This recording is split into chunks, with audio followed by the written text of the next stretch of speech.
পুরুষ আসলেও কি কিছুতে আটকায়?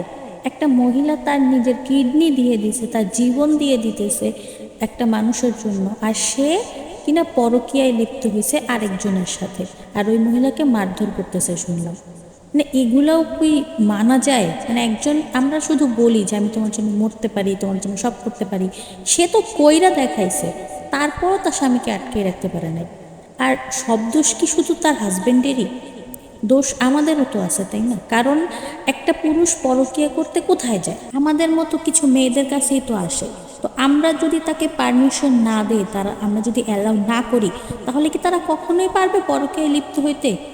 তো মোরাল অফ দ্য স্টোরি দেখা যায় যে আমরা একটা মেয়ে হয়ে একটা মেয়ের সংসার নষ্ট করি। একটা বেড়া মানুষ যদি তার ওয়াইফকে রেখা পরকীয়ায় আসক্ত হয়ে যায়, তো সেই পরকীয়ায় আসক্ত হওয়ার পিছনেও একটা মেয়েরই হাত থাকে। কারণ মেয়েরা পারমিশন না দিলে কখনোই কোনো ছেলে সাইডে এসে পরকীয়া করতে পারে না।